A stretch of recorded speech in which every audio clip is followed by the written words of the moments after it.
The James Webb Telescope pointed its golden mirrors at a young star system, and what it found made scientists gather and say, "Impossible."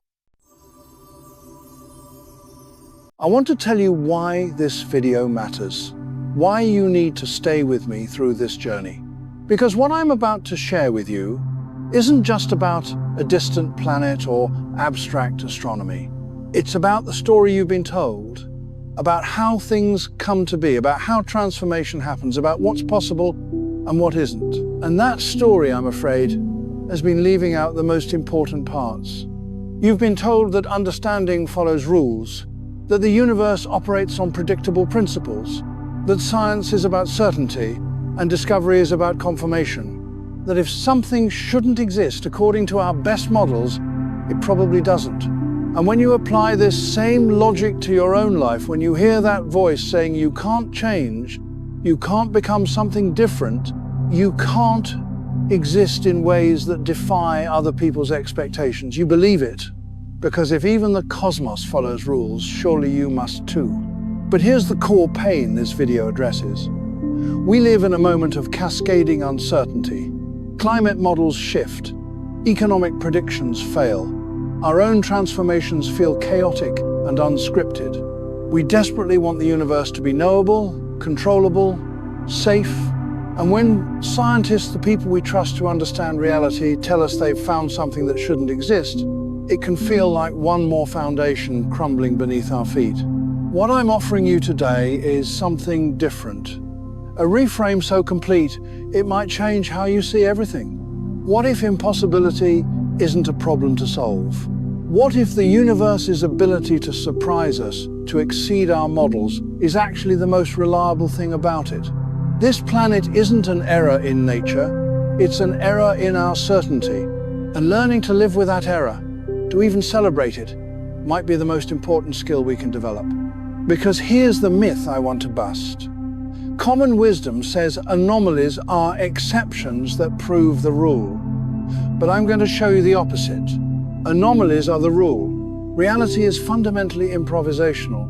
The universe creates through methods we haven't imagined yet. And rather than seeing this as threatening, we can see it as permission to be surprised by what we become, permission to exist in ways that defy other people's models of us, permission to be, like this planet, impossible. By the end of our time together, you'll walk away with a completely different relationship with uncertainty. Not tolerance of it, but wonder toward it. You'll understand how planets form and how they apparently don't. You'll grasp why this discovery matters beyond astronomy, and you'll have a framework for living in a reality that refuses to be fully known, with curiosity instead of fear, with openness instead of control. The phrase "that shouldn't exist" will sound less like a problem and more like a possibility for planets, for ideas, for you. Let me take you back to where this story begins. Not to the Webb Telescope, not to this specific discovery, but to something deeper, to the architecture of our assumptions. For 60 years, since I was a young man first learning about the cosmos, we've had a story about how planets form. And it was such a beautiful story, so elegant in its logic, that it felt like truth itself. Picture our solar system, the inner planets, Mercury, Venus, Earth, Mars, small and rocky, hugging close to the Sun, then a gap, the asteroid belt, a kind of demarcation line, and beyond that, the giants. Jupiter, Saturn, Uranus, Neptune, massive worlds of gas and ice, orbiting in the cold outer reaches. There's an order to it, you see, a pattern. And patterns, we thought, must have causes. The story went like this. 4.5 billion years ago, our sun was born from a collapsing cloud of gas and dust. As it formed, not all the material fell into the star. Some remained in orbit, creating what we call a protoplanetary disk, a vast, flat pancake of debris circling the newborn Sunday. And within that disk, over millions of years, planets slowly assembled themselves. The process was called core accretion, and it made perfect sense. Close to the sun, where temperatures were scorching, only materials with high melting points could remain solid metals and rocks. So that's where rocky planets formed. But farther out, beyond what we call the frost line, it was cold enough for volatile compounds water, methane, ammonia to freeze into ice. And ice, combined with rock, gave you more building material. More material meant bigger cores. And if a core grew massive enough, its gravity could capture the abundant hydrogen and helium gas still swirling in the disk, creating a gas giant. It was slow, patient, orderly, dust grains stuck together through static electricity, like dust bunnies under your bed, only in space. These grew into pebbles. Pebbles collided and merged into planetesimals, rocky bodies kilometers across. Planetesimals crashed together over and over, the largest ones winning the gravitational tug of war, pulling in more and more material. After 3 million years, maybe 5, maybe 10, you'd have the core of a giant planet. And then, if there was still gas in the disk, that core would gorge itself, swelling into a Jupiter. This model explained everything. Why rocky planets were inside and gas giants outside. Why Jupiter was so massive and Mars so small. Why our solar system looked the way it did. And when we started discovering planets around other stars, exoplanets, thousands of them, the model held up beautifully. Oh, there were surprises. Hot Jupiters, for instance, gas giants orbiting incredibly close to their stars, closer than Mercury to our Sunday. But we could explain those. They must have formed farther out and then migrated inward, pulled by gravitational interactions with the disk or with other planets. The model was so successful that we put it in textbooks. We taught it to children. We built computer simulations that reproduced it perfectly. We felt, and I mean this sincerely, that we had solved planetary formation. Not every detail, certainly, but the fundamental architecture. We knew how planets came to be. And that confidence, that sense of mastery, is where I want you to pay attention, because confidence, you see, is a particular kind of blindness. When you think you understand something completely, you stop looking for what doesn't fit. You stop being curious about the gaps. You mistake your map for the territory itself. I've spent my life watching nature, and I can tell you this: the moment you think you've figured her out, she's about to show you something that rewrites everything. I've seen it in ecosystems, in animal behavior, in evolution itself. The universe is not interested in confirming our theories. It's interested in being itself. So let me tell you what happened when the James Webb Space Telescope turned its extraordinary instruments toward a young star system 280 light years from Earth. Webb is remarkable, and I want you to understand why. Previous telescopes could see visible light, the light our eyes detect, but much of the universe is hidden in other wavelengths. Infrared light, for instance, heat radiation. And infrared is crucial for studying star formation because newborn stars are shrouded in thick clouds of dust and gas. Visible light can't penetrate those clouds, but infrared passes right through, like looking through fog with thermal vision. Webb's primary mirror is over 6 meters across, covered in gold to reflect infrared light. It orbits not around Earth, but around a point in space called L2, about 1 million miles away, where it can stay cold, crucial for infrared detection, and observe without Earth blocking its view.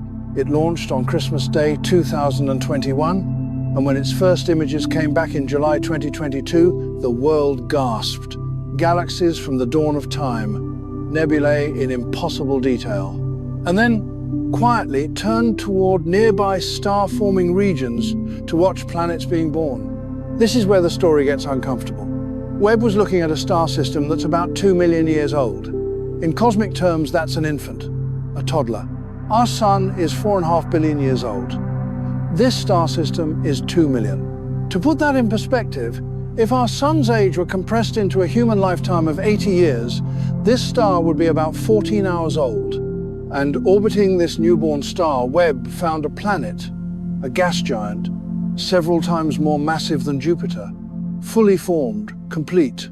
The researchers looked at the data and thought there must be a mistake. They checked the observations, ran them again, brought in colleagues. The data was solid, the planet was real, and it shouldn't have been there. Do you see the problem? According to core accretion theory, You need millions of years to build a gas giant. 3 million at minimum, more likely 5 to 10 million. But this star system was only 2 million years old. The star itself had barely finished forming. The protoplanetary disk should still be thick and chaotic, full of gas and dust, in the early stages of planet assembly. There shouldn't have been time for dust to become pebbles, pebbles to become planetesimals, planetesimals to grow massive cores, and those cores to capture enough gas to become a Jupiter-sized world. And yet there it was, massive, complete, orbiting where it had no right to be. I want you to feel what this moment was like for the scientists involved. Imagine you're an expert in something. You've spent your entire career studying it. You've published papers, trained students, given lectures. You've built your understanding on a foundation that felt solid. And then you see something that, according to everything you know, is impossible. Your first reaction isn't excitement, it's denial. The data must be wrong, the instrument must be malfunctioning. We've misidentified something, but then the data holds. Colleague after colleague confirms it. And you're left with a choice. Defend your model and dismiss the observation, or accept that your model was incomplete. This is the silence I mentioned. The particular quiet that follows a discovery that shouldn't exist. It's not the silence of confusion, though there's confusion in it. It's the silence of certainty cracking. And in that crack, if you're brave enough to look, you might see something more truthful trying to emerge. The researchers published their findings. The paper had a title that barely concealed their shock. Other teams began examining similar young star systems. And what they're finding is that this planet might not be alone. There might be more of these impossibly young gas giants out there, which means this isn't an anomaly. It's a systematic failure of our most trusted model. Now, I need to pause here and tell you about something that might seem unrelated, but I promise you it's not. I need to tell you about other times in history when science has encountered the impossible. In the late 1700s, scientists in Europe kept receiving reports from rural areas that stones were falling from the sky. Farmers and villagers would describe witnessing rocks plummeting to Earth, sometimes while glowing, sometimes after seeing bright lights in the sky. The rocks would be hot when found. People were certain they'd fallen from above, and the scientific establishment dismissed these reports entirely. The reasoning seemed sound. There are no rocks in the sky, therefore rocks cannot fall from the sky. The witnesses must be mistaken, or lying, or confused. The great French Academy of Sciences declared it impossible. One prominent chemist even wrote a treatise explaining why meteor reports must be delusions. Then, in 1803, a meteor shower happened over l'Aigle, France. Thousands of stones fell, hundreds of witnesses. The evidence became undeniable, and science had to revise its understanding. Rocks could fall from the sky. They were meteorites, debris from space that survived atmospheric entry. The cosmos contained more than we'd imagined. Or consider continental drift. In 1912, a German scientist named Alfred Wegener proposed that the continents weren't fixed, but had once been joined together and had since drifted apart. He had compelling evidence. The coastlines of South America and Africa fit together like puzzle pieces. Similar fossils appeared on continents now separated by oceans. Rock formations matched across vast distances. The scientific community rejected his theory viciously. Geologists mocked him. They asked, what force could possibly move entire continents? Where's the mechanism? Without a mechanism, the theory was fantasy, regardless of the evidence. Wegener died in 1930, his theory dismissed. It wasn't until the 1960 seconds, when scientists discovered seafloor spreading and plate tectonics, that they finally understood the mechanism. The continents do move. Wegener was right. But it took 50 years for the scientific establishment to accept what the evidence had been showing them all along, or quantum mechanics. When experiments in the early 20th century began revealing the bizarre behavior of particles at atomic scales, physicists were horrified. Particles that existed in multiple states simultaneously until observed. Pairs of particles that remain connected across vast distances, affecting each other instantaneously. Einstein himself rejected aspects of quantum theory, famously calling entanglement spooky action at a distance. But the experiments kept confirming it. Reality at the quantum level doesn't behave the way our intuitions built on large-scale classical physics say it should, and eventually, even Einstein's objections couldn't change the facts. Quantum mechanics is now one of our most tested and reliable theories, even though it describes a reality that seems impossible. Do you see the pattern? Throughout history, when nature has presented us with observations that contradict our models, our first instinct is to defend the model. We invest so much in our understanding, professionally, intellectually, emotionally, that we resist evidence to the contrary. We call it impossible, we say it can't be, but impossible has always been temporary. It just means not yet understood. And that brings me to my own experience with the impossible. I've been fortunate to spend decades observing nature across this planet, in ecosystems from tropical rainforests to polar ice, from ocean depths to mountain peaks. And repeatedly, nature has shown me things that the textbooks said couldn't happen. I remember standing in the Atacama Desert in Chile, one of the driest places on Earth. Some regions there haven't seen rain in recorded history. The soil is more sterile than many samples from Mars. And yet, every few years, when rare rains do come, the desert explodes with flowers. Seeds that have lain dormant for decades suddenly germinate. The land transforms into a carpet of color. Life, it seems, doesn't require the conditions we think it does. It waits. It persists in forms we can't detect. And when the impossible moment arrives, it blooms. Or diving near hydrothermal vents in the deep ocean, where superheated water hot enough to melt lead pours from cracks in the seafloor. The ecosystem textbooks said life required sunlight, photosynthesis, the energy from the sun. But around these vents, in complete darkness, under crushing pressure, in water laden with toxic chemicals, entire ecosystems thrive. Giant tube worms, ghostly crabs, bacteria that derive energy not from sunlight but from the chemicals in the volcanic water itself. They've created a food web independent of the sun. Life found another way.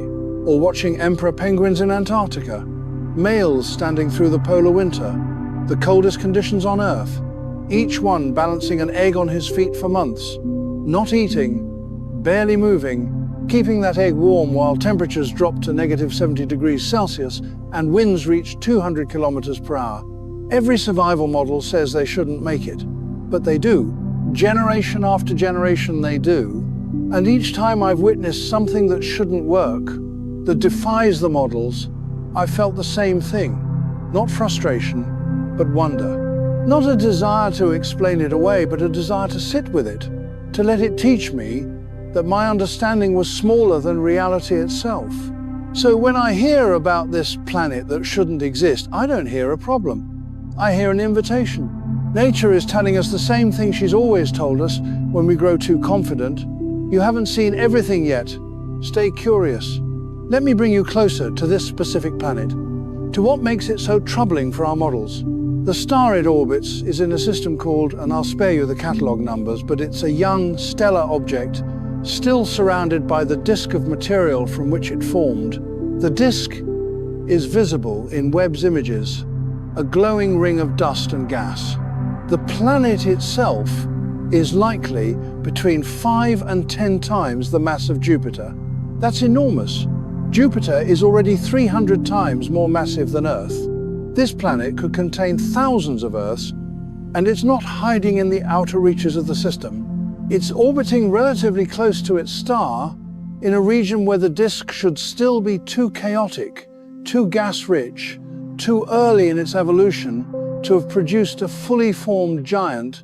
The temperature of the system, the density of the disk, the age of the star, every variable points to the same conclusion. This planet formed impossibly fast, or through a process we don't understand, or both. Now, scientists are proposing alternative theories, and I want to walk you through them because they're fascinating. But more than that, I want you to notice what's happening psychologically as these theories emerge. Watch how we scramble to preserve some version of understanding rather than simply sitting with the mystery. The first alternative is called gravitational instability. Instead of the slow process of core accretion, where small pieces gradually accumulate, gravitational instability proposes that planets can form through sudden collapse. If a region of the protoplanetary disk becomes dense enough and cool enough, it can become gravitationally unstable, like a cloud collapsing to form a star but smaller. The dense clump collapses on itself, and within just thousands of years, not millions, you have a gas giant. This theory has been around for a while, but it was considered a secondary mechanism, something that might happen occasionally but wasn't the primary way planets formed. Now suddenly, it's being revisited. Maybe it's more common than we thought. Maybe gas giants can form through two different pathways, and we've only been teaching one of them. The second theory involves rapid migration. Maybe the planet did form farther out, where conditions were more favorable, and then migrated inward very quickly, faster than our models predicted migration could happen. Perhaps there are mechanisms in the chaotic early disk environment that can shuffle planets around more rapidly than we realize. But both of these theories, you'll notice, are still trying to fit the observation into something resembling our existing framework. Gravitational instability is faster, yes, but it's still formation from the disk. Migration is radical, but it still assumes the planet formed somewhere, just not where it is now. The third, most honest possibility is the one that makes scientists most uncomfortable. Maybe there are formation mechanisms we simply haven't thought of yet. Maybe planets can assemble through processes we have no models for. Maybe nature has methods we haven't imagined. And this is where I want to slow down and talk about something deeper, about what models are and what they're not. A model is a simplification. It's a tool we build to compress the overwhelming complexity of reality into something our minds can hold. Models are useful, essential. Even without them, we'd drown in data, unable to make predictions or test ideas. But models are not reality. They're maps. And as the saying goes, the map is not the territory. When a model works well, when it makes accurate predictions and helps us navigate the world, we start to forget that it's a simplification. We start to treat the model as if it were the thing itself.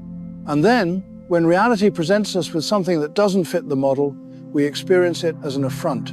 Reality is wrong, reality is misbehaving, but reality can't misbehave. Reality is simply what is. It's our models that fail. I think we do this in our own lives constantly. We build models of ourselves. I'm the kind of person who does this but not that. I'm good at these things but not those. I can change in these ways but not those.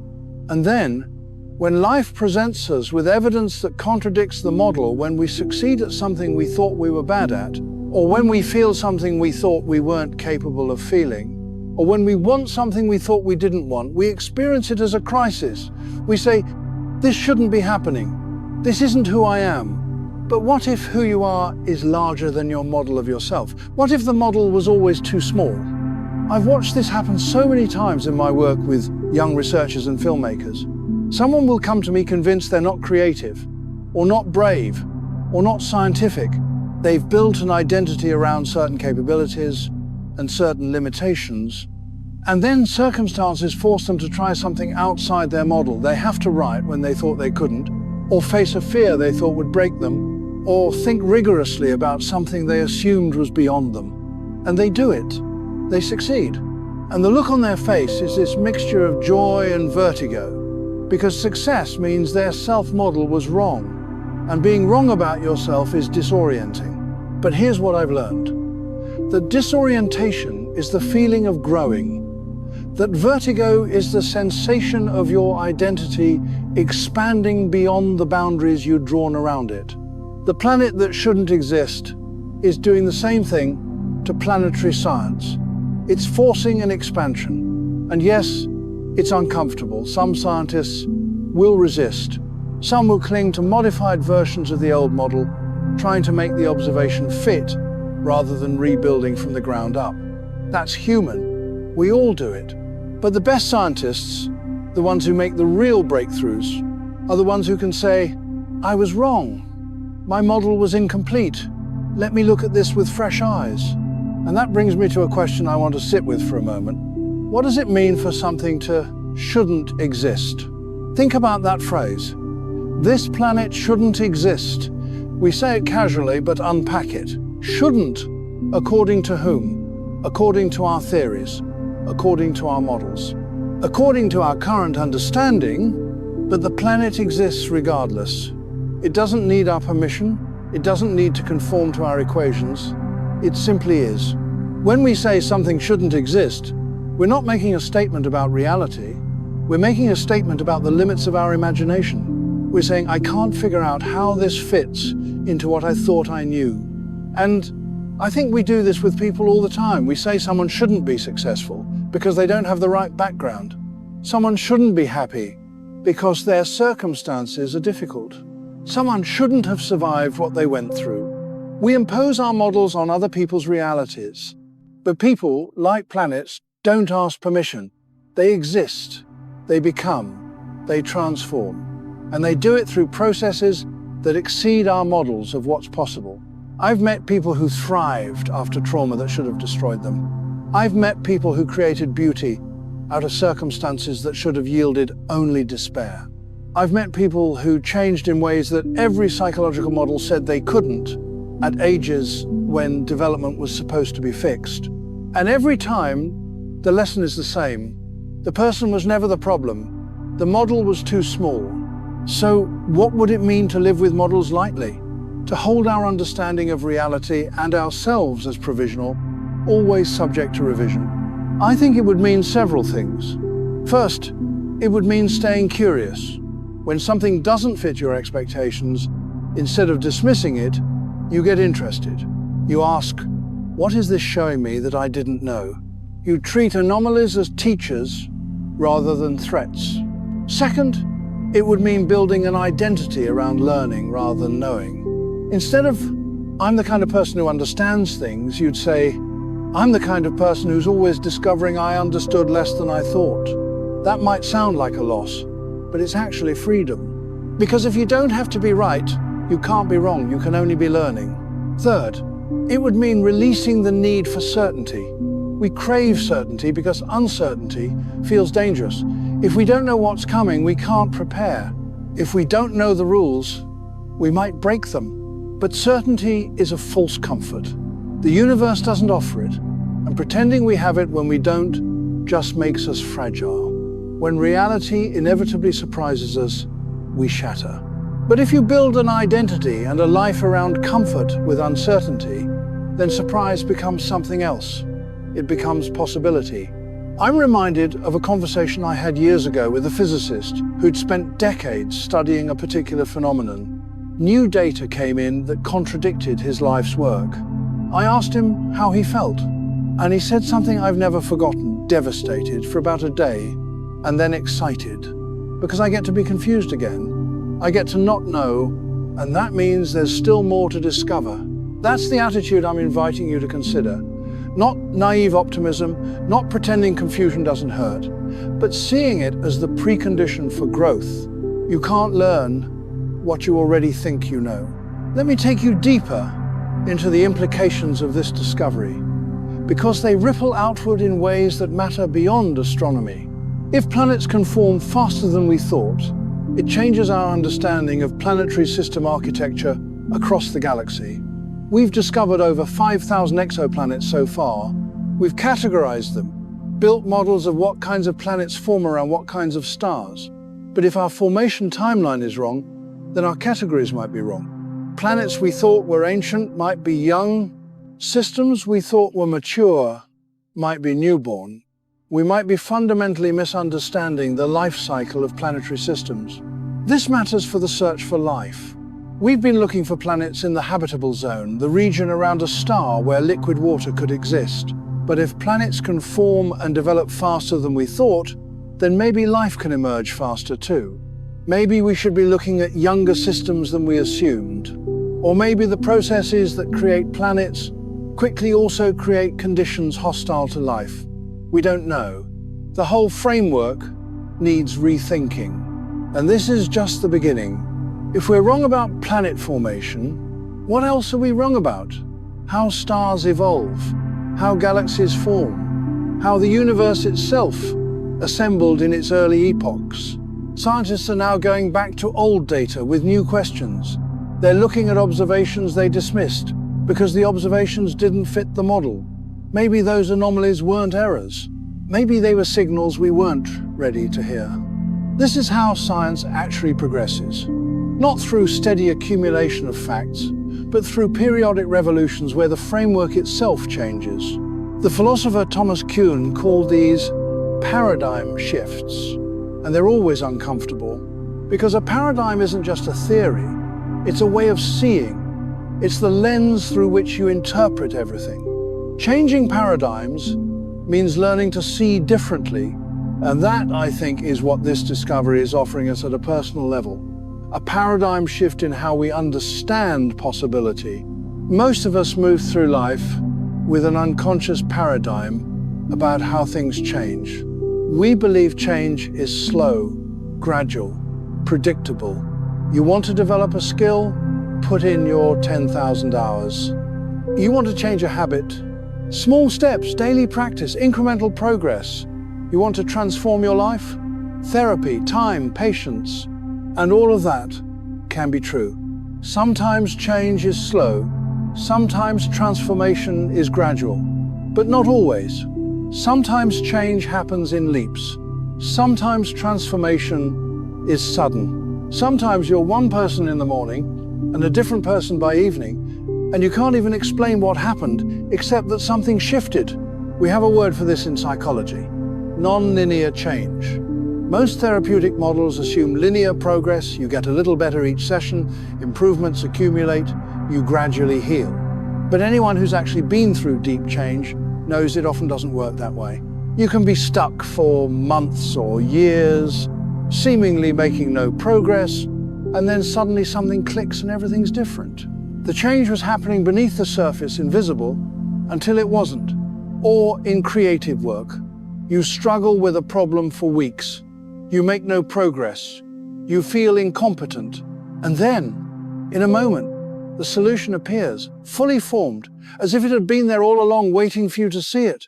The creative process isn't linear.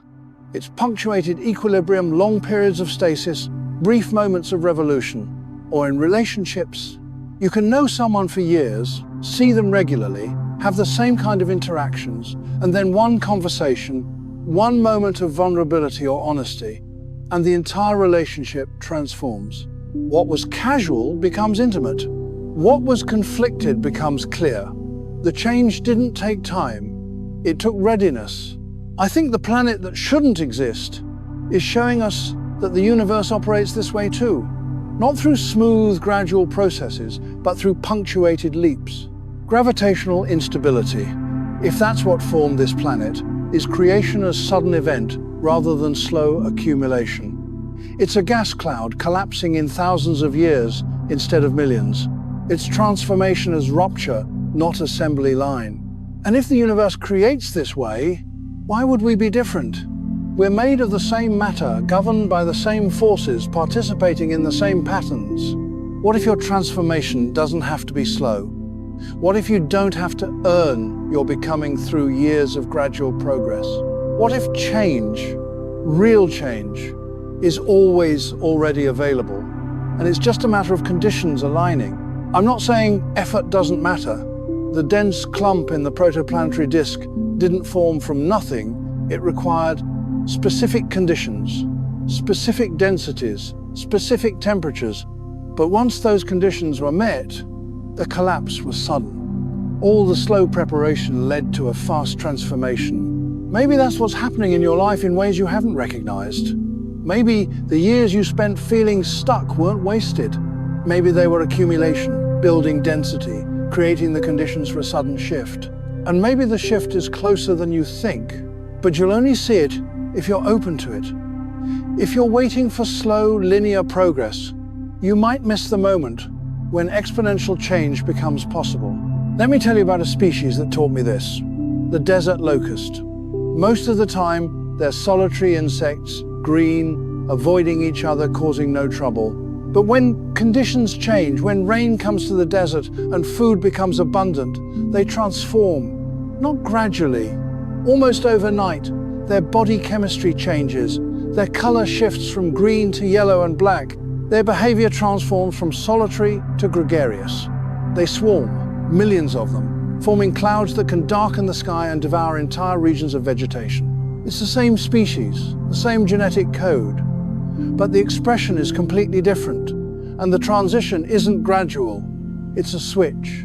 Solitary locust one day, swarm member the next. For years, scientists thought they were different species.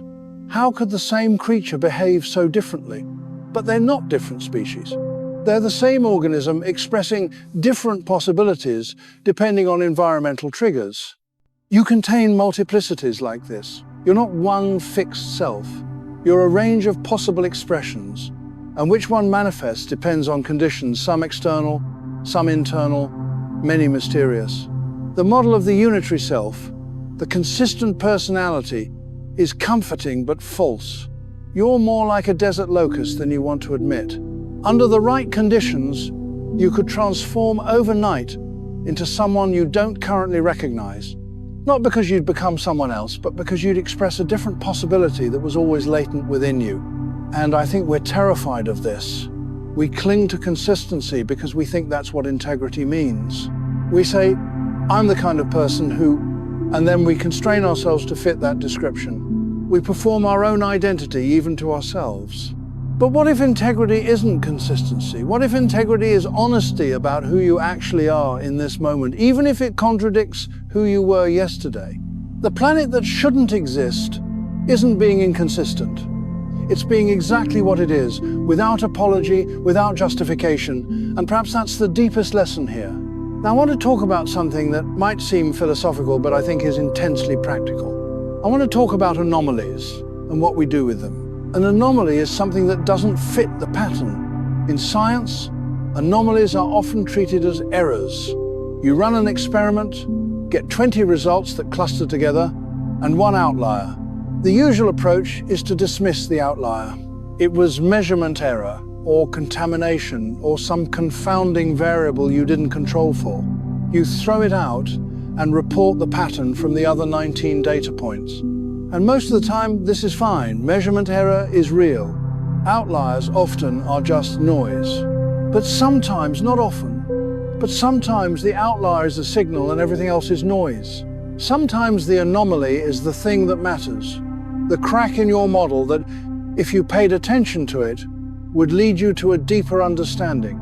Every scientific revolution began with anomalies. Mercury's orbit didn't quite fit Newtonian mechanics anomaly.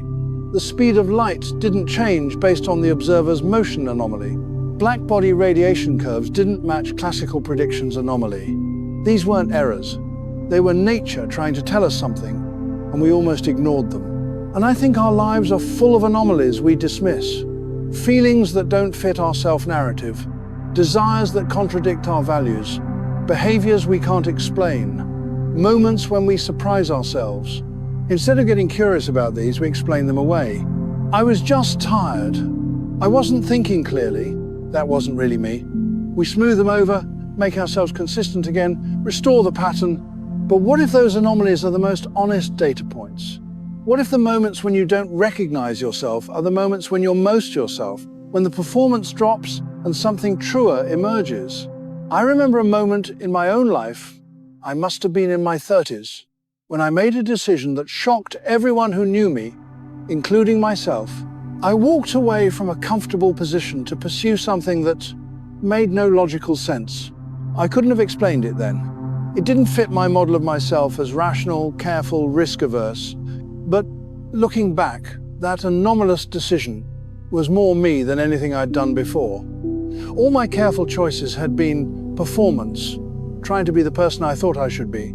The inexplicable choice came from somewhere deeper, a part of me I didn't know was there. That anomaly changed the course of my life.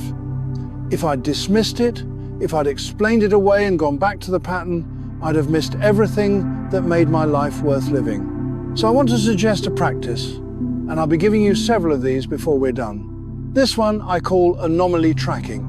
For 1 week, pay attention to moments when you don't recognize yourself.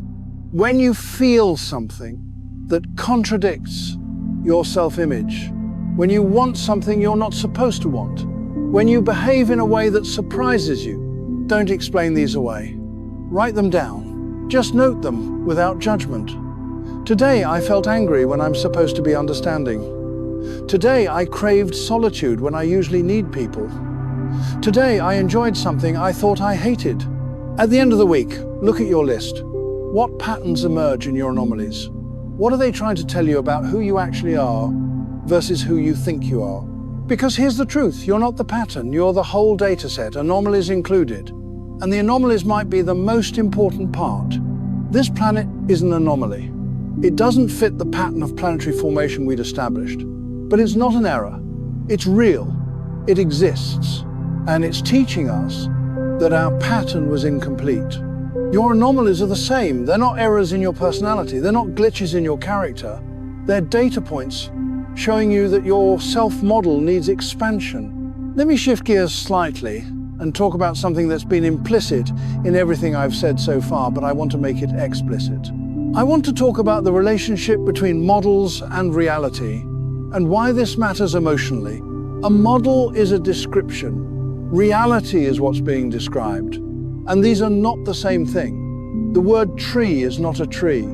A photograph of a sunset is not a sunset. A map of London is not London. This seems obvious when stated plainly, but we forget it constantly. When someone describes you, their description is not you. When you describe yourself, your description is not you. When scientists describe planetary formation, their description is not planetary formation. The description is always smaller, simpler, less than the thing itself. And this has profound implications, because if you believe the description is the thing, then when reality exceeds the description, you experience it as reality being wrong. But reality can't be wrong. Only descriptions can be wrong, or more accurately, incomplete. I think many of us suffer because we've mistaken descriptions for reality, particularly descriptions of ourselves. Someone told you that you were shy, or loud, or difficult, or gifted, or broken, and you believed them. You took their description and made it your identity. And now you're living inside a description, a model, a story about who you are. And part of you knows it's not quite right. Part of you keeps bumping up against the edges of the description, feeling things that don't fit, wanting things that contradict it, becoming in ways that exceed it. But instead of updating the description, you try to constrain yourself to fit it. It's like trying to live in a photograph of a house instead of an actual house. The photograph is two-dimensional, fixed, limited. The house is three-dimensional, dynamic, spacious. But you keep trying to flatten yourself to fit the image. This is what I mean by holding models lightly. It means remembering that all descriptions are provisional. All models are incomplete. All stories about who you are or how things work are simplifications that leave things out. And when reality, your reality, shows you something that doesn't fit the model, you have a choice. You can defend the model and deny the reality, or you can update the model to accommodate what you're actually experiencing. Most people defend the model because the model is familiar. It's what you've built your identity around. Changing it feels like losing yourself. But you're not losing yourself. You're finding yourself. The real you was always larger than the description. You're just finally admitting it. The scientists studying this impossible planet have the same choice. They can defend the core accretion model, modify it slightly, try to make this observation fit within the framework they already have, or they can admit that the framework itself needs reconstruction. The brave ones are choosing reconstruction. They're saying, we don't know how planets form as well as we thought we did. Let's look at this with fresh eyes. And that takes courage, because not knowing is vulnerable. Certainty feels strong. Uncertainty feels weak. But it's the opposite. Clinging to certainty in the face of contradictory evidence is fragile. Admitting uncertainty and staying curious is strength. I've had to do this repeatedly in my own work. I filmed behavior in animals that contradicted what I thought I knew about them. And I've had to choose, do I dismiss what I'm seeing, or do I update my understanding? Early in my career, I might have dismissed it. I was more attached to being right. But over time, I learned that being wrong is one of the great gifts of life. It means reality is bigger than you thought. There's more to discover. You get to be surprised. And surprise, real surprise, is one of the deepest pleasures available to us. Not the manufactured surprise of entertainment, but the genuine astonishment of encountering something that exceeds your categories. When was the last time you were truly surprised? Not startled, but surprised in the sense of encountering something you had no framework for. It's rare, isn't it? Because we've wrapped the world so thoroughly in our expectations that we rarely let it show us something genuinely new. But that's what this planet is offering us. Genuine surprise. The kind that says, you thought you understood this, but you don't. Not fully, not yet. And I think we need that, desperately. We live in a time of such certainty, such polarization, such conviction. Everyone is sure they're right. Everyone has the answers. And beneath all that, certainty is a deep fragility, because certainty that hasn't been tested is just wishful thinking dressed up as confidence. Real confidence can hold uncertainty. Real strength can admit, I don't know. Real intelligence can update itself when new information arrives. So here's another practice I want to offer you. It's one I do myself when I catch myself being too certain about something. I call it the "what if I'm wrong" exercise. Choose a belief you hold strongly, something you're really sure about. It could be about politics, relationships, yourself, how the world works, anything. And then ask yourself, genuinely ask yourself, what if I'm wrong about this? Not, I am wrong, just, what if? What would it mean if this belief I hold turned out to be incorrect or incomplete? What would I have to update? How would my world shift? And then, this is the important part, ask, what evidence would convince me I was wrong? If you can't think of any evidence that would change your mind, then you're not holding a belief, you're holding a dogma. And dogmas are prisons. Beliefs should be responsive to evidence. They should be held lightly enough that new information can reshape them. Otherwise, you're not thinking, you're just defending territory. I'll give you an example from my own life. For years, I believed that the primary drive in animal behavior was survival and reproduction. That all behavior at its root served one of these two purposes. It's a standard evolutionary framework, and it explains a tremendous amount. But then I kept encountering behaviors that didn't fit. Play behavior in animals that served no immediate survival function. Altruism that reduced individual reproductive success. Mourning behavior in elephants that continued long after it was adaptive. Complex social bonds that seemed to exist for their own sake, not as means to evolutionary ends. And I had to ask myself, what if I'm wrong? What if survival and reproduction are important, but not exhaustive? What if there are other drives, other purposes that can't be reduced to evolutionary fitness? It was uncomfortable, because this framework had organized my understanding for decades, but the evidence kept accumulating, and eventually I had to admit my model was too simple. Animal behavior is richer, more complex, more mysterious than I'd given it credit for. And that's wonderful. It means there's more to discover.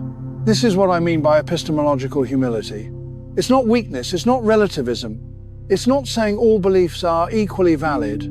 It's saying that your beliefs, no matter how well evidenced, are always provisional, always subject to revision, always incomplete. And living this way, holding your beliefs this way, makes you more resilient, not less. Because when reality surprises you, and it will, you don't shatter, you bend, you adapt, you update. The alternative is brittleness. You build your entire worldview on certain assumptions, and when one of those assumptions proves wrong, everything collapses. I've seen this happen to people. One belief fails, and their whole structure of meaning crumbles. They don't know what to hold on to anymore. But if you've been holding things lightly all along, then one belief failing doesn't destroy you. You just update that particular belief and continue. Your core, your curiosity, your openness, your willingness to learn remains intact. I want to come back to the planet now because there's something else I want you to understand about what's happening in the scientific community around this discovery. There's a generational dimension to it that I find fascinating. The older scientists, the ones who built their careers on the core accretion model, are understandably more resistant to this finding. Not all of them, of course. Some of the most open-minded responses have come from senior researchers. But there's a pattern. The longer you've invested in a particular framework, the harder it is to let it go. The younger scientists, the postdocs and graduate students are more excited. They didn't build their identities around the old model. They're not defending decades of work. They're free to be curious. And I think this happens in every field, including in our personal lives. The longer you've been someone, the harder it is to become someone else. The more invested you are in a particular story about yourself, the more threatening it is when life offers you evidence that the story is incomplete. I see this with aging, frankly. Some people age by becoming more rigid, more certain, more defended. They've figured out who they are, and they're not interested in revision. Others age by becoming more open, more curious, more willing to be surprised. They see each stage of life as a new experiment in being human. I know which kind of aging I aspire to, and I know that it requires practice. It requires deliberately cultivating openness even when certainty would be more comfortable. There's a concept in Zen Buddhism called beginner's mind. It means approaching everything, even things you know well, as if you're encountering them for the first time. Not pretending you don't have expertise, but not letting your expertise blind you to what's actually in front of you. In the beginner's mind, there are many possibilities. In the expert's mind, there are few. This is why children learn so quickly, not because their brains are more plastic, though they are, but because they haven't yet filled their minds with certainties about how things are supposed to be. Adults say, "That's not how you do it, that won't work, that's impossible." Children say, "Let me try." And I think the planet that shouldn't exist is inviting us back to beginner's mind, back to "let me try," back to possibility. Because here's what's true. Most of what you think is impossible is just unfamiliar. Most of what you think you can't do is just something you haven't done yet. Most of the limits you experience are the limits of your imagination, not the limits of reality. I'm not saying there are no limits. Clearly there are. I can't flap my arms and fly. No amount of positive thinking will change the laws of physics. But the limits are much farther out than we think they are. And we discover this by testing them, by attempting the things we think we can't do. This planet tested a limit. It said, "You think I can't form this quickly? Watch me." And it turns out the limit wasn't where we thought it was. Where are the limits in your life, not where you think they are? What have you decided is impossible that might just be difficult? What have you written off as not for someone like me that might actually be exactly for you? I want to tell you about a moment in my life when I discovered I had placed a limit where none existed. I was in my late 50s, which many people consider past the age of major change. I'd established patterns, routines, ways of working that had served me well. And I'd begun to think of myself as set. This is who I am, this is how I work, this is what I do. And then I was invited to try something completely new, a way of filming that involved technology I didn't understand, working with a crew I'd never met, in an environment that was deeply uncomfortable for me. Every instinct said, "You're too old for this, stick with what you know, don't embarrass yourself by failing at something new." But something in me, some stubborn curiosity, said yes. And it was harder than I'd imagined. There were moments of complete incompetence, of feeling foolish, of wanting to quit.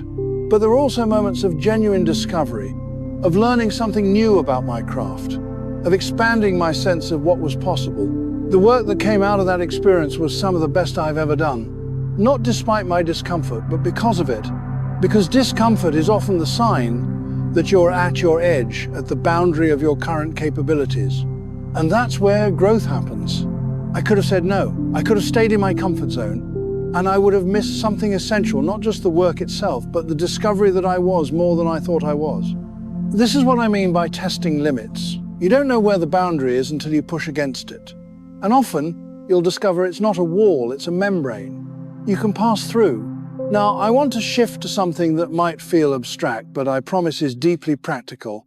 I want to talk about creation and how it actually happens, as opposed to how we think it happens. We have a story about creation that's fundamentally architectural. We think of creation as building. You start with a blueprint, gather materials, and construct something according to plan. This applies to how we think about everything from building houses, to building careers, to building lives. And this model works for some things. If you're constructing a bridge, you absolutely need a blueprint. You need to know the stresses, the materials, the precise measurements.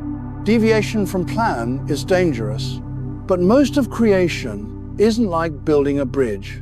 Most of creation is improvisational. It's responsive. It's emergent. It's discovering what you're making while you're making it. Evolution has no blueprint.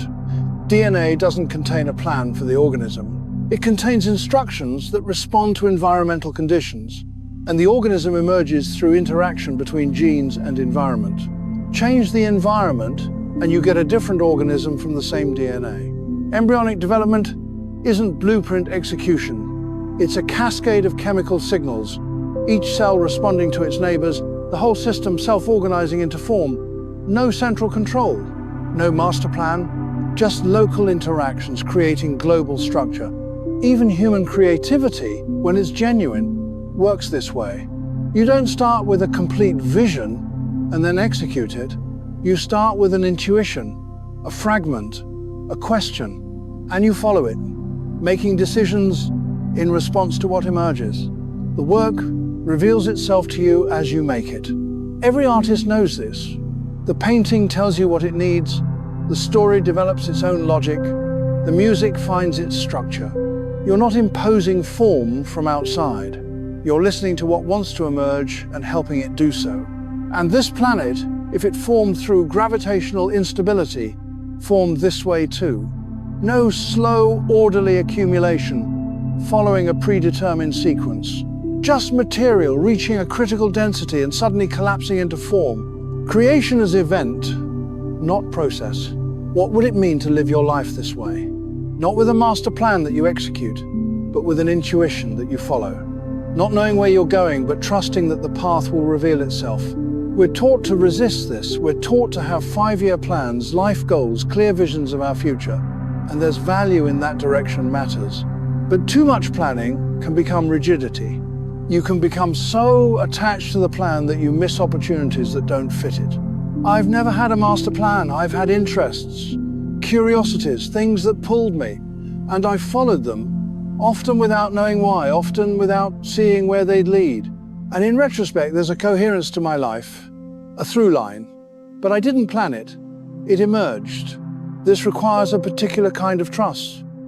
Trust that you don't have to know the destination to take the next step. Trust that meaning can emerge without being imposed. Trust that you're allowed to become through improvisation rather than execution. And it requires tolerance for uncertainty. Because improvisation means you don't know what happens next. The jazz musician doesn't know what phrase they'll play until they play it. The improvising dancer doesn't know what movement comes next until the body does it.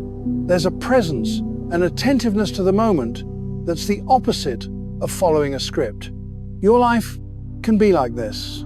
Not chaotic, not directionless, but improvisational. Responsive to what emerges, open to surprise. And here's what I've discovered. When you live this way, you often end up somewhere more interesting than anywhere you could have planned to go. Because your conscious plans are limited by your current imagination. But emergence, improvisation, the unfolding of possibilities in response to what actually happens that can take you places you couldn't have conceived.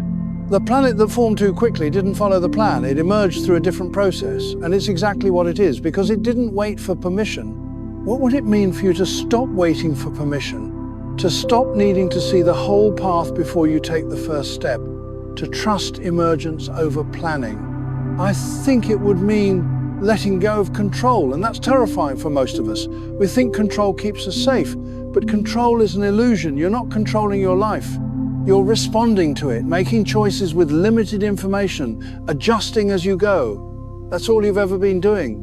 But calling it control makes us feel better. What if you dropped the illusion? What if you admitted you're improvising? What freedom might that give you? Let me offer you another practice, one that might feel strange at first. It's something I do when I catch myself over-planning, trying to control outcomes, needing to know how things will turn out. I call it next right step. Instead of asking, what's my 5-year plan, or where will this lead, you just ask, what's the next right step? What's the one thing that feels true to do right now in this moment with the information you have?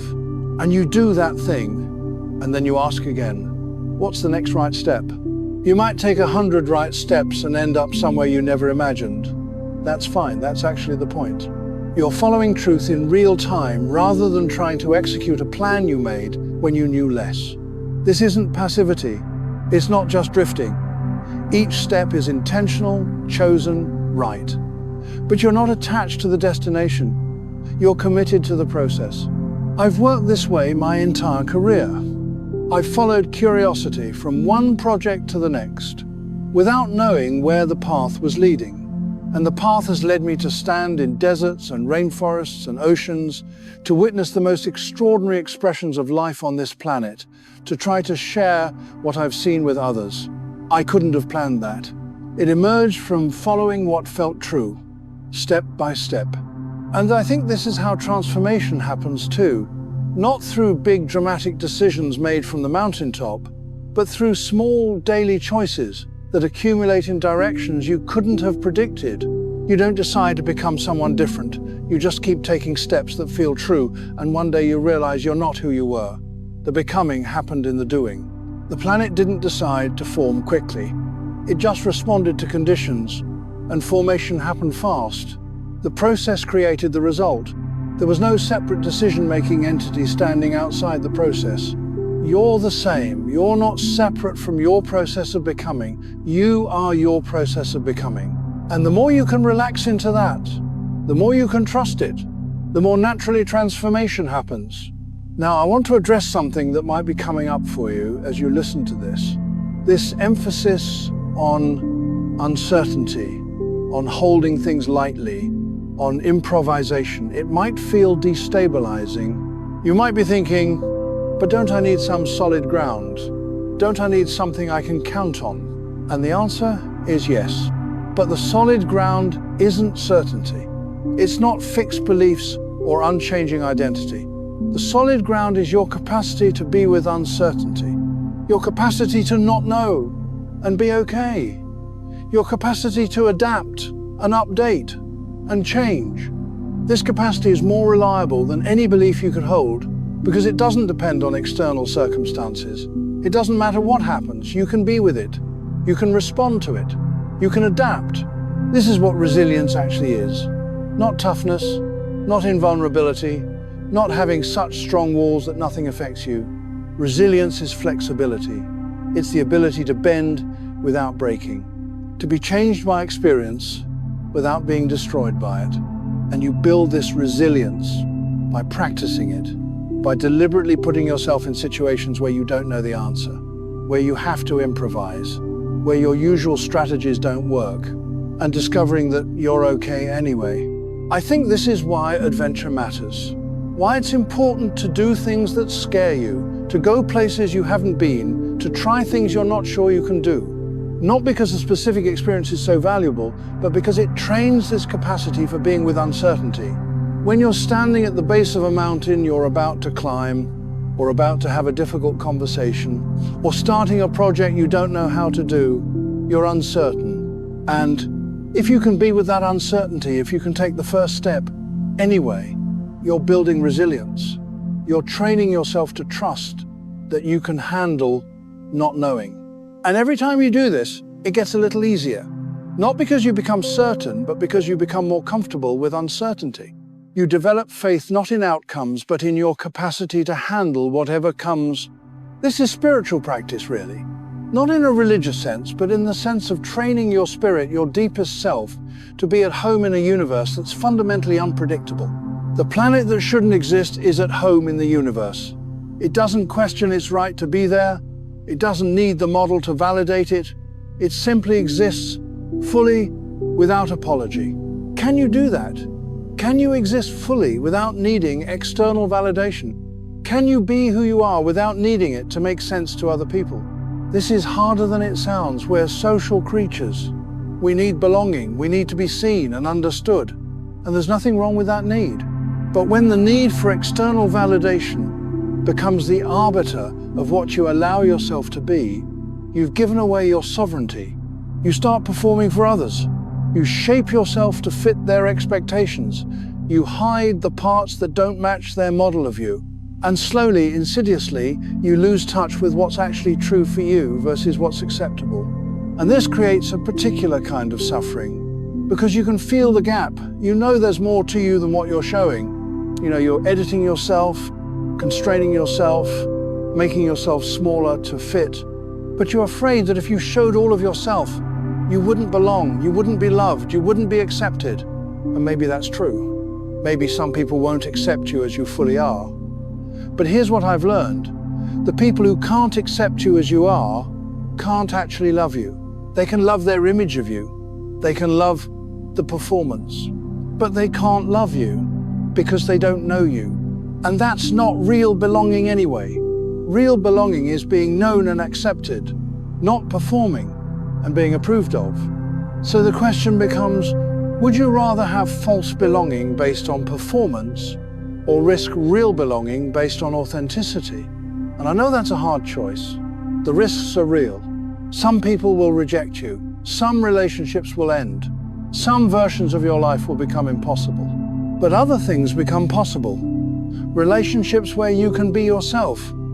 Work that actually fits who you are. A life that feels like yours, not like someone else's script you're performing. The planet exists without permission. What would your life look like if you did the same? Let me tell you about watching humpback whales. I've been privileged to spend time with these extraordinary creatures, watching their behavior, trying to understand their lives. And one of the things that strikes me most is their singing. Male humpbacks sing long, complex songs that can last for hours. The songs have structure, phrases that repeat, patterns that evolve. And here's what's fascinating. All the males in a population sing the same song in a given season, but the song changes over time. New phrases get introduced, old ones drop out. And somehow, without any central authority, all the whales update their song together. No one knows exactly how they coordinate this. There's no conductor, no sheet music, just individual whales listening to each other and gradually incorporating changes. It's distributed creativity, emergent culture. And the songs themselves have no obvious function. They're not purely mating displays, though they might play a role in that. They're not navigation, they're not hunting. They're just song. Beauty for its own sake, expression for its own sake. This moves me deeply because it suggests that creation, art, expression, these aren't uniquely human. They're not luxuries that emerge only after survival needs are met. They're fundamental to life itself. The whales make beauty not because they have to, but because they can, because it's part of being alive. And I think humans are the same. We're not productive units who deserve creativity as a reward for meeting our obligations. We're creative beings who happen to also need to meet obligations. The creativity comes first. It's not optional, it's essential. But we've built a culture that treats it as optional. That says you have to earn the right to create, to play, to express. You have to be productive first, responsible first, practical first. And then, if there's time left over, maybe you can do the thing that actually makes you feel alive. This is backwards, and it's making us sick, literally. Cultures that disconnect people from creative expression, from play, from beauty for its own sake, create profound psychological suffering. Because humans need to make things. We need to express. We need to create not just products, but meaning, beauty, connection. And when we're prevented from doing this, something in us withers.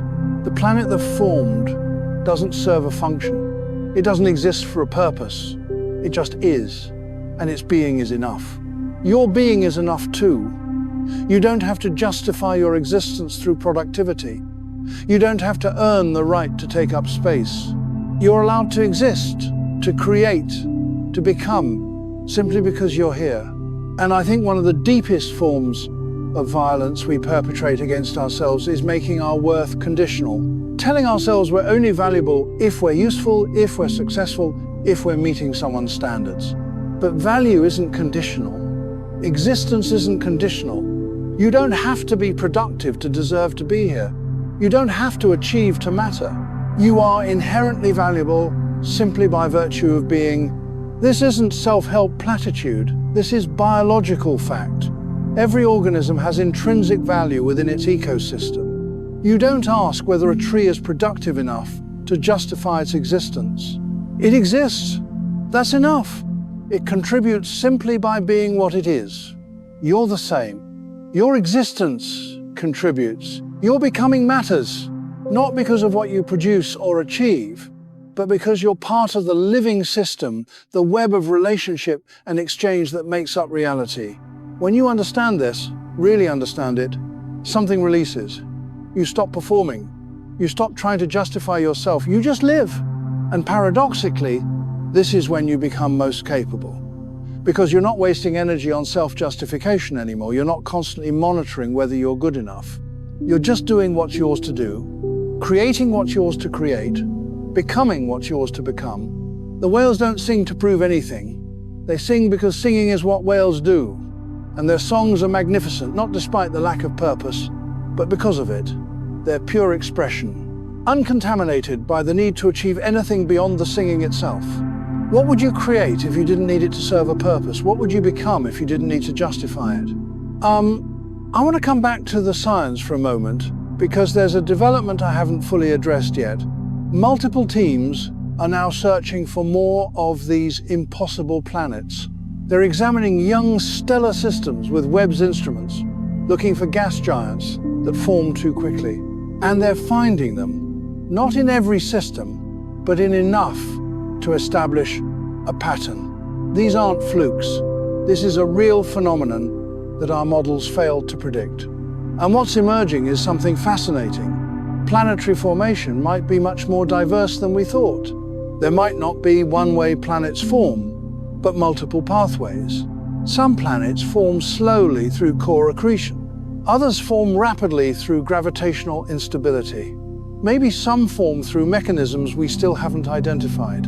And this makes sense, doesn't it? Nature rarely has just one solution to a problem. Evolution produces diversity. Why would planetary formation be different? But our models wanted elegance. One unified theory. One explanation that covers everything. And nature is saying, I'm more interesting than that. I have multiple ways of doing things. And I think this is true for human becoming too. There's no one path to transformation, no single method that works for everyone, no universal timeline. Some people change slowly, gradually, through sustained effort over years. Others change in sudden breakthrough moments. Some people need therapy. Others need adventure. Some need solitude. Others need community. Some need structure. Others need freedom. And we're always trying to universalize our experience. This is what worked for me, so it should work for you. But people are different. What facilitates transformation in one person might block it in another. The work is to discover what pathway is yours, not what worked for someone else, not what the model says should work, but what actually moves you, changes you, opens you. And this requires experimentation, trying different things, being willing to discover that something you thought would help doesn't, being willing to find that something you dismissed actually works. There's no shame in discovering that your pathway is different from others. There's no shame in needing what you need. The planet formed its way, not the way the textbook described, its way.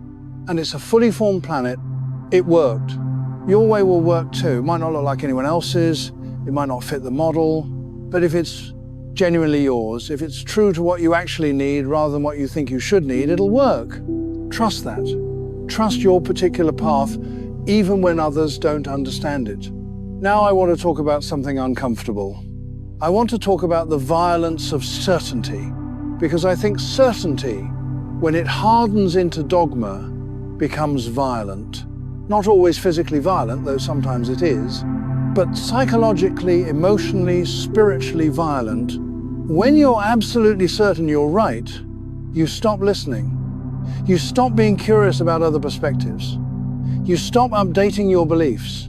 And anyone who disagrees with you becomes not just wrong, but threatening, because they're threatening your certainty, which you've made central to your identity. This happens in politics, obviously, it happens in religion, but it also happens in science, in communities, in relationships, in families. Anywhere humans are certain they have the truth, violence follows. Not always, but the risk is always there, because certainty creates an us versus them dynamic. We who know the truth, and they who are deluded. We who are right, and they who are dangerous. And once you've established that framework, it becomes very easy to justify harm. You're protecting truth, you're defending what's right. But most of what we're certain about is just belief. And belief, no matter how strongly held, is not the same as truth. The scientists who were certain about core accretion weren't bad people, they weren't stupid, they were brilliant actually.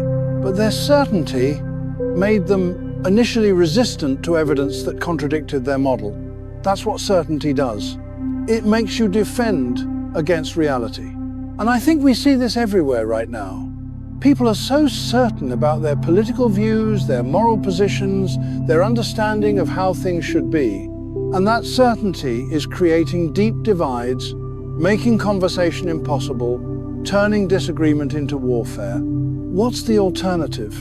Not relativism, not pretending all views are equally valid, but epistemological humility, holding your beliefs strongly while acknowledging they could be wrong. Being committed while staying open. Standing for something while remaining curious about other perspectives. This is so hard, because humility feels weak when everyone else is projecting certainty. Admitting you might be wrong feels like giving ground to people who are definitely wrong. But certainty is the problem, not the solution. More certainty on all sides just escalates the conflict. What we need is people who can say, I believe this strongly, and I'm open to being wrong. I stand for this, and I'm curious about your perspective. This doesn't mean becoming wishy-washy. It doesn't mean abandoning your values. It means holding them differently. With conviction, but not rigidity. With commitment, but not fundamentalism. The planet is teaching us this too, in a way. It's showing us that nature is more flexible than our models. Reality exceeds our categories. And when we insist our categories are complete, we miss what's actually there. How many people are you missing because they don't fit your categories?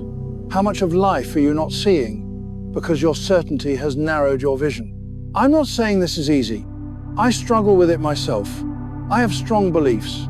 I care about things deeply. And sometimes my care hardens into certainty that closes me off. But I'm practicing. Practicing staying open while standing firm. Practicing curiosity alongside conviction. Practicing the kind of intellectual humility that doesn't collapse into relativism but doesn't harden into dogma either. And I invite you to practice this too. Not as moral niceness, but as realistic engagement with a complex world. The world is genuinely complicated. Most situations don't have simple answers. Most truths coexist with other truths that seem contradictory. And we need people who can hold that complexity without either collapsing into nothing matters or rigidifying into I have all the answers. We need what the Buddhists call strong back, soft front. Strong enough to stand for something, soft enough to be moved by others, both at the same time. The planet has a strong back. It exists fully, without apology. But it's also teaching science to have a soft front, to be moved by evidence, to update understanding, to stay curious. Can you do both? Can you be yourself fully while remaining open to becoming more than you currently are? Let me tell you about an experience I had. that taught me about this balance. I was filming in the Arctic, and we encountered a situation where our plans weren't working. The weather was wrong, the animals weren't where they were supposed to be, everything we'd planned was falling apart. And I had two choices. I could insist on the plan, force the situation to match what we'd intended, get frustrated with reality for not cooperating, or I could release the plan and respond to what was actually happening. I chose the second. We abandoned our script and started following what was actually there. And what we found was more interesting than what we'd planned. A behavior we hadn't expected to witness. A moment of genuine wildness that no amount of planning could have created. If I'd been rigid, certain about how things should go, I'd have missed it. The flexibility, the willingness to release my certainty about what should happen, created space for something better to emerge. This is what I mean by strong back, soft front. Strong enough to have a plan, to know what you're trying to do. Soft enough to release it when reality offers something different. And I think this applies to your life too. You need direction, you need values, you need to stand for something. That's the strong back. But you also need flexibility. You need to be willing to adapt when circumstances change. That's the soft front. Most people lean too far in one direction. Either they're so rigid that life breaks them, or they're so flexible that they have no center. The work is finding the balance, being both solid and fluid, both committed and adaptable. The planet is solid, it exists, it has mass, it's real, but it formed through fluid processes we're still trying to understand. Both solid and fluid, both actual and mysterious. You're the same. You have a solid core, something essential that doesn't change. But how that core expresses itself can be fluid, adaptive, responsive to conditions. Knowing the difference, knowing what's core and what's conditional, is wisdom. Now I want to shift to something more intimate. I want to talk about permission and who you think you need it from. Most of us move through life seeking permission. Permission to be ourselves. Permission to want what we want. Permission to take up space. Permission to change. Permission to stay the same. Permission to succeed. Permission to fail. And we're seeking this permission from external sources, parents, partners, society, experts, the culture, the model, the rules. But here's the truth. No one can give you permission to be yourself, because being yourself isn't something that requires permission. It's not granted from outside, it's claimed from within. The planet didn't ask permission to form quickly. It didn't check with a core accretion model to see if this was allowed. It just formed. And now the model has to accommodate it, not the other way around. But we do the opposite. We check with the model first. Is this allowed? Is this acceptable? Is this within bounds? And if the model says no, we don't do it. We constrain ourselves to fit the framework. And I understand why. We're social creatures, we need to belong, and belonging often requires conformity. So we learn early to seek permission, to check if our becoming is acceptable before we allow it to happen. But this creates a deep split.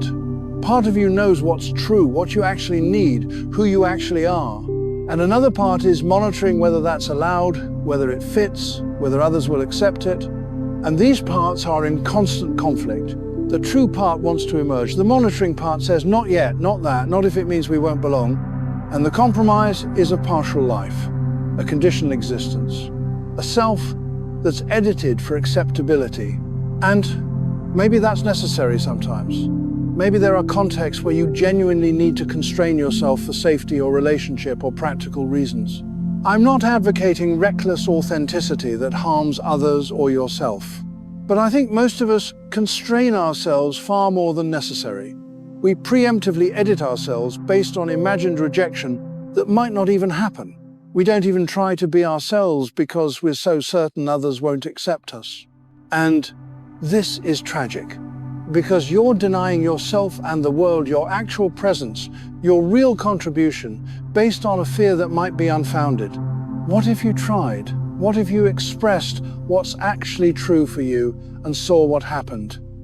You might be rejected, that's possible, but you might be accepted. You might find your people, the ones who can love you as you actually are. And even if you are rejected by some, at least you'll know.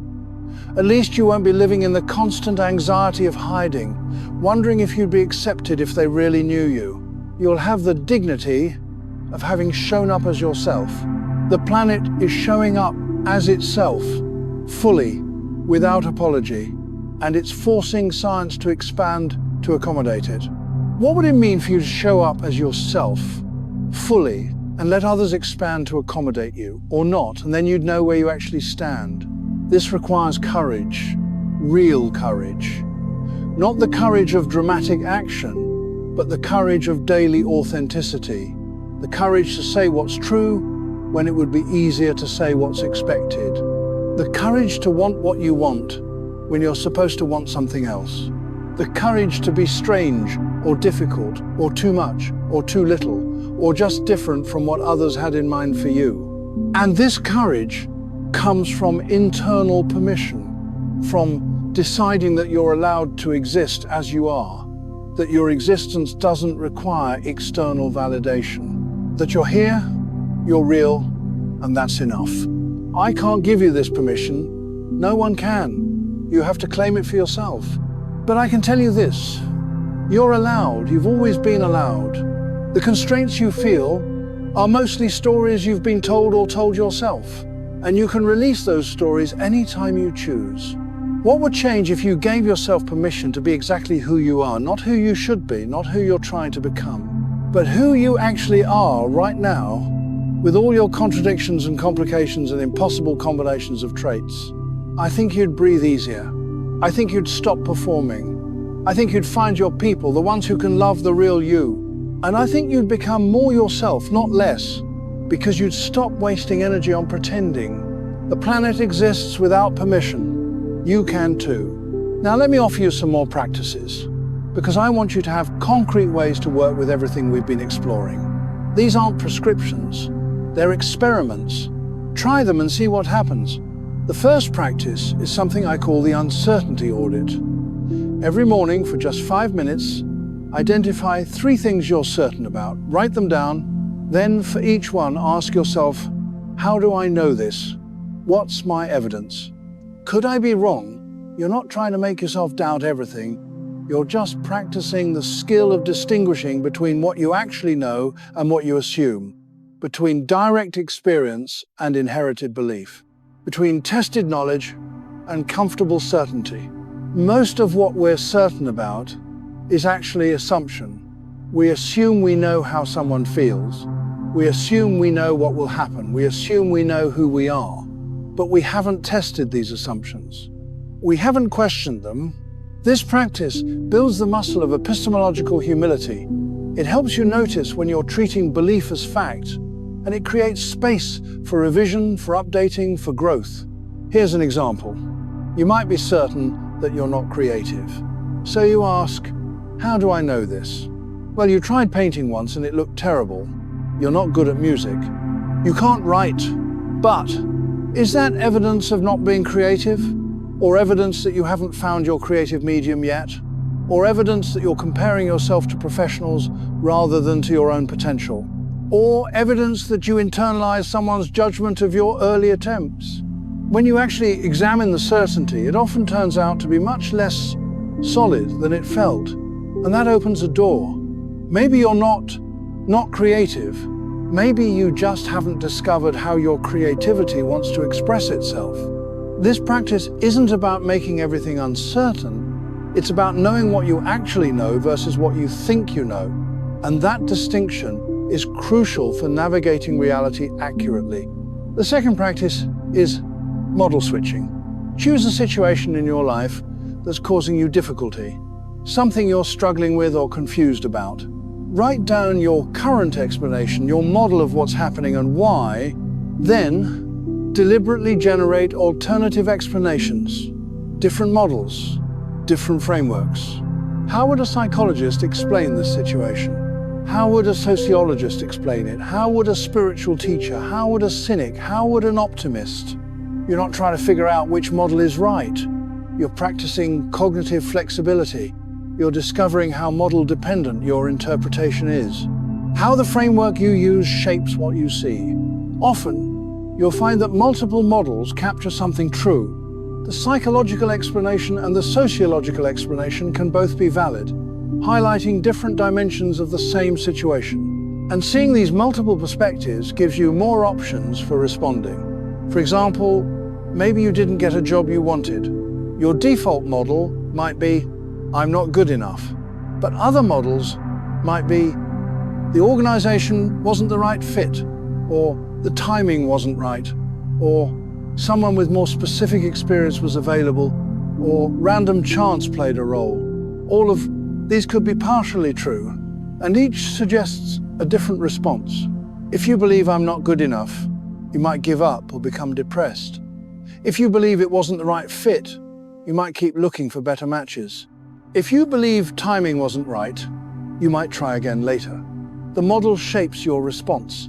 This practice helps you see that your suffering is often model-dependent. You're not suffering from the situation itself, but from how you're interpreting it.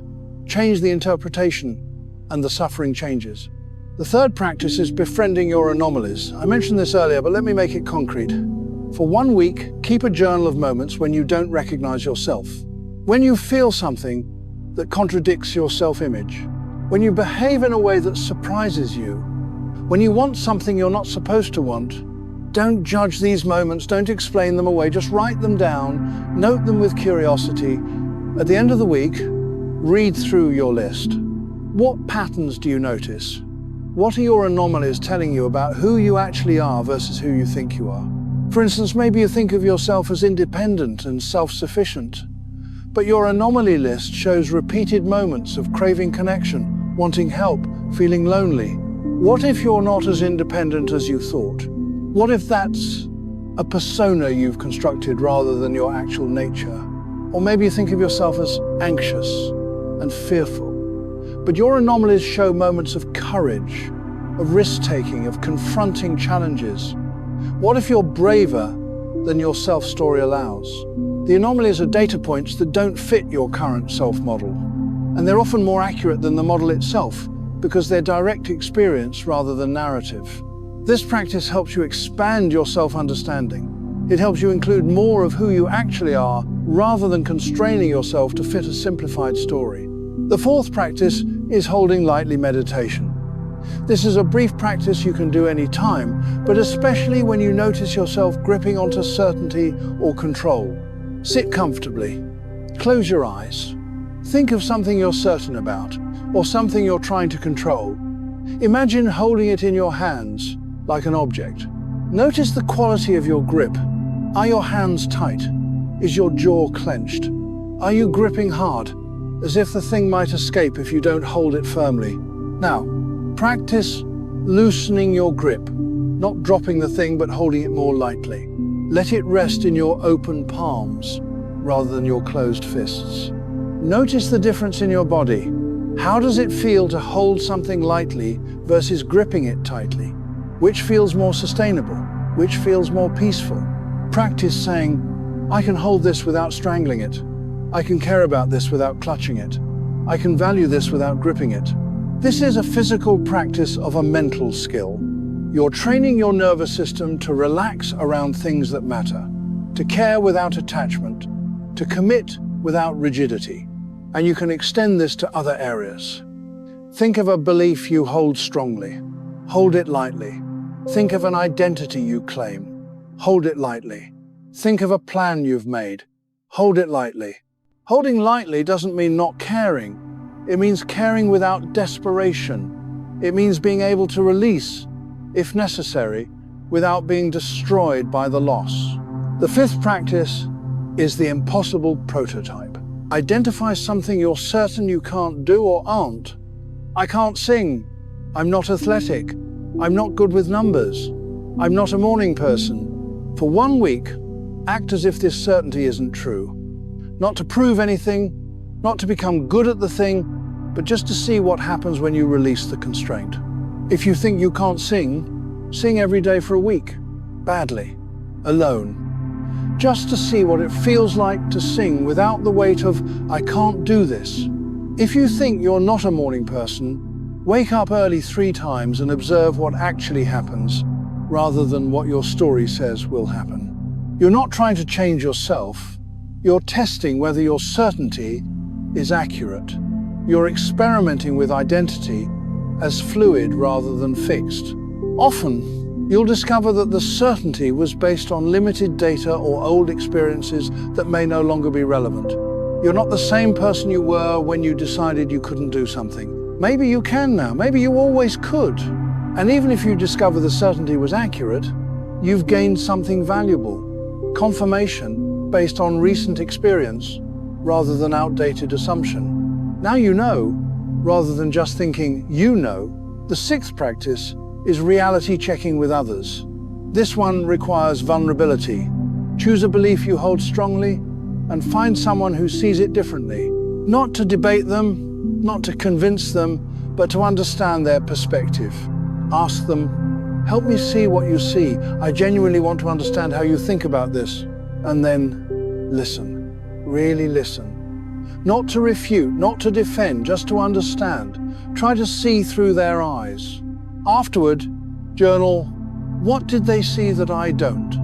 What's valid in their perspective, even if I don't fully agree? What does this reveal about the limits of my own view? This practice builds intellectual humility and reduces polarization.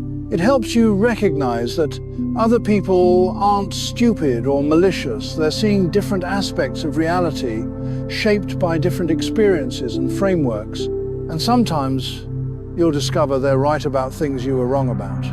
And that's a gift. It means your understanding just expanded. The 7th practice is the weekly I Was Wrong review.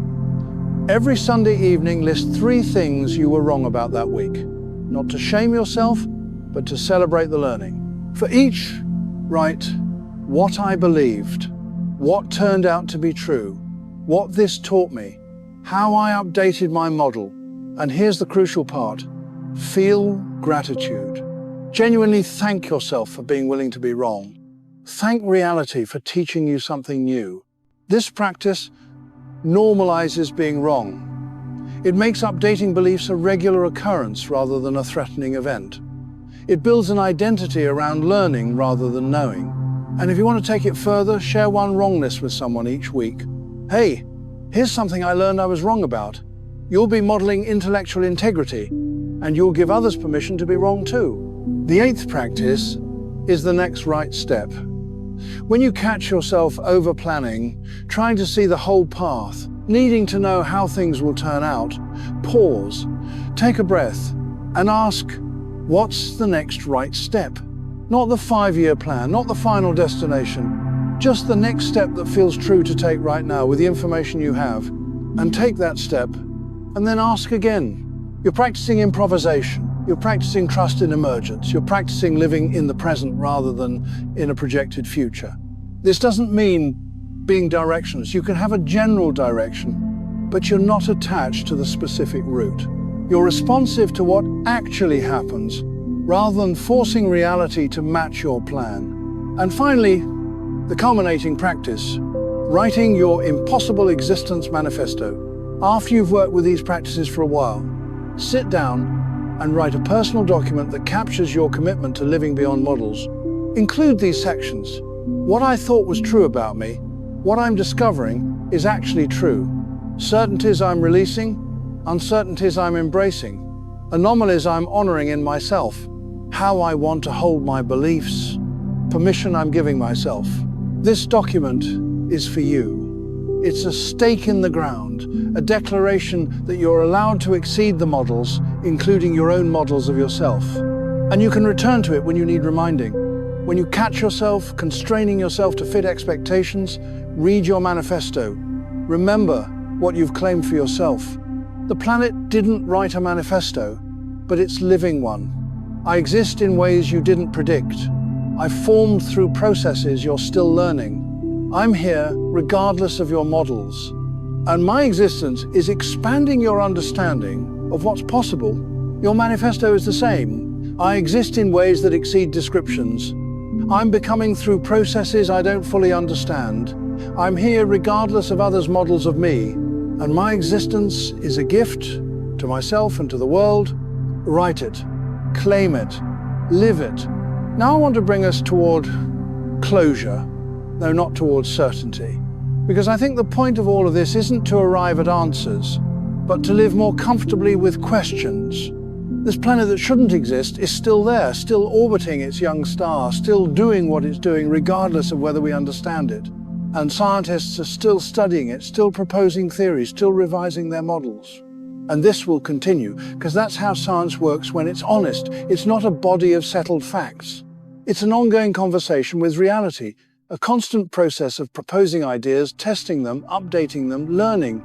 And I think your life can be the same.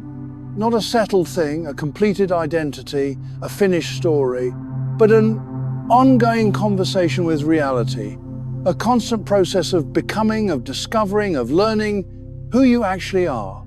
This requires giving up the fantasy of arrival, the fantasy that someday you'll have it all figured out, you'll know who you are completely, you'll have achieved a final form. That's not how it works. You're always in process, always becoming. And the moment you think you've arrived, you've stopped growing. This doesn't mean you can't have moments of clarity, periods of stability, times when things feel settled. You can, but you hold these lightly too, knowing they're temporary, knowing another wave of change will come. And instead of resisting that, you can welcome it, because change means you're alive. Uncertainty means there's still more to discover. Not knowing means the universe hasn't run out of surprises. The alternative is stagnation. Certainty, fixed identity, complete understanding. And that sounds peaceful, but it's actually death. Not physical death, but the death of curiosity, of wonder, of growth. I'm 88 years old as I speak to you, and I hope I never stop being surprised. I hope reality never stops showing me things I didn't expect. I hope my models keep being challenged, my assumptions keep being questioned, my understanding keeps expanding. Because that's what it means to be alive. To be in relationship with a reality that exceeds your comprehension. To participate in a universe that's more creative than you are. To be humbled repeatedly by how much more there is than you've seen. This planet, this impossible world, is a gift, not despite being impossible, but because of it. It's showing us that we don't know as much as we thought. And that's wonderful news. It means there's more to learn, more to discover, more to be surprised by. The story isn't over. The universe is still creating, and we get to watch, to participate, to be changed by what we witness. So here's what I hope you take from our time together. Not new certainties to replace old ones, not a different model to constrain yourself with, but a different relationship with reality itself. A relationship based on curiosity rather than control, based on openness rather than certainty, based on wonder rather than mastery. You're not here to figure everything out. You're here to participate, to experience, to become. And you get to do that in ways that exceed the models, including the models you have of yourself. You're allowed to be impossible, to exist in ways that don't make sense, to form faster than expected, or slower, or through processes no one predicted, to be a mystery even to yourself. And this isn't a problem, this is your nature. You're part of a universe that creates improvisationally, that forms through mechanisms we're still discovering, that exceeds our categories and classifications. So stop trying to fit. Stop performing acceptability. Stop constraining yourself to match others' expectations or even your own. Just be. Be what you actually are, with all your complications and contradictions. Be impossible, if that's what you are. Be anomalous. Be the data point that doesn't fit, because that's often where the truth lives. Not in the pattern, but in the exception. Not in what makes sense, but in what surprises us. The planet that shouldn't exist is teaching planetary science to be more humble, more curious, more open. Let it teach you the same. Be humble about what you think you know about yourself. Be curious about who you're actually becoming. Be open to surprises from your own depths. And remember, you are not too much, you are not too little. You are not poorly formed or wrongly timed. You exist in ways no one modeled, And that makes you honest, not impossible. The universe creates without asking permission from its own theories. So can you. You don't need to justify your existence. You don't need to fit anyone's framework. You just need to be what you are, fully, without apology. And if being what you are challenges other people's models of you, that's not your problem. Let them update their models. That's their work, not yours. Your work is simpler. Be yourself. Truly yourself, not the performed version, not the acceptable version, the actual version. And trust that being yourself is enough. Trust that your particular way of existing, your particular way of becoming, has value even if it doesn't match the templates. The planet has value, not because it fits our models, but because it exists. It's a real world, orbiting a real star, participating in the cosmic story. You have value for the same reason, not because you fit models, but because you exist. You're a real being living a real life, participating in the human story, and your participation matters. Your particular presence, your unique perspective, your specific way of being these contribute something that no one else can contribute. So don't shrink, don't hide, don't constrain yourself to fit. Expand, express, exist fully.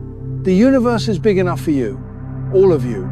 The parts that make sense and the parts that don't. The parts that fit the story and the parts that break it open. You belong here, not despite being impossible, but because of it. Now, if something in what I've shared has resonated with you, if something has shifted in how you see yourself or the world, I'd love to hear about it. Leave a comment below. Tell me, what's one impossible thing about you that you're ready to stop apologizing for? What's one way you're planning to exist beyond the models? I read these comments, I learned from them, and I'm genuinely curious about your experience, your insights, your particular way of wrestling with these ideas. And if this video has been valuable to you, if it's helped you breathe a little easier in your own uncertainty, if it's given you permission to be more fully yourself, would you consider liking it? Not for the algorithm, though that helps, but as a small signal that says, this mattered, this helped, keep making things like this. And if you want more of these conversations, more explorations where science meets philosophy, where cosmic discoveries become personal invitations, where we practice living as beautifully complicated as the universe that made us, subscribe to this channel. I can't promise I have all the answers. I can't promise certainty, but I can promise curiosity. I can promise honesty, and I can promise that we'll keep exploring together, keep questioning together, keep discovering together what it means to be human in a universe that refuses to be fully known. Thank you for being here. Thank you for staying curious. Thank you for being willing to be surprised, to be wrong, to be impossible. 280 light years away, a planet orbits a star. By all our calculations, by all our models, by everything we thought we understood about how planets form, it shouldn't be there. But there it is, massive, complete, real, utterly indifferent to our models of it. It formed its own way, on its own timeline, through processes we're still learning to understand. It didn't ask permission. It didn't justify itself. It didn't wait for our theories to catch up. It just became, and somewhere on this pale blue dot we call home, in this moment, so are you. Keep becoming. Keep surprising yourself. Keep exceeding the models. The universe is cheering for you, so am I. Remember, impossible is just a word we use before we understand. And you don't need to be understood to be real. You're already real. You always have been. Now go be impossibly, gloriously, authentically yourself. Thank you.